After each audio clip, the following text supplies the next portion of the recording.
Guys আমি একটা জিনিস বুঝি না। হুম, আমার মা, আমার মা না আপনাদের মায়ের সাথে মিলতে পারে দেখেন। সারাদিন আমাকে বকবে, বকবে, বকবে, বকে বকা দিবে সারাদিন। এটা পারিস না, এটা পারিস না, এটা কর, জমিদারের বেটি, অমুকের বেটি, তমুকের বেটি। একটা কাজের কথা বললে পারিস না, একটা কাজ শিখিস নাই। এখনো কিভাবে কি হবে? পড়াশোনার খবর নেই। সারাদিন মোবাইলটা নিয়ে পড়ে থাকি। সারাদিন মোবাইল চিপিস। এমনি করে আমাকে সারাদিন বকে। আর মোবাইলটা হাতে দেখলে তো উনার মাথায় মনে হয় আগুন উঠে যায়। মানে ওই যে লাভা আছে না? লাভা মাথার মনে পাহাড় লাভার পাহাড়টা আমার মাথার মধ্যে আসে বসে থাকে। সারাদিন বকবক করে বকবে। খালি একলাই বকবে, হ্যাঁ না।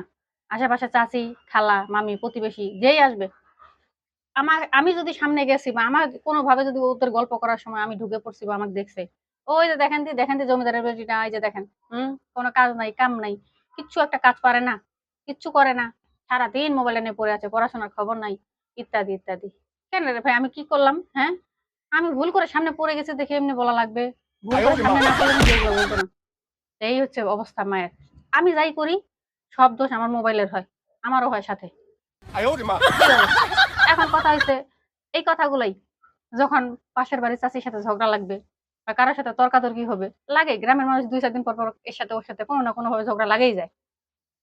যেদিন অন্য কারো সাথে ঝগড়া লাগবে, সেদিন এই যে আমার মা যে মানে পণ্ডিতি করে যে বলছিল, মেয়ের প্রশংসা করছিল, সেদিন আবার ওই চাচি বলবে, ওই খালায় বলবে, হ্যাঁ, ওই প্রতিবেশী বলবে, "হ্যাঁ, তোর বেটি তো পড়ালেখা করে না। তোর বেটি তো এরকম সারাদিন খালি ঘুরে বেড়ায়, হ্যান-ত্যান।"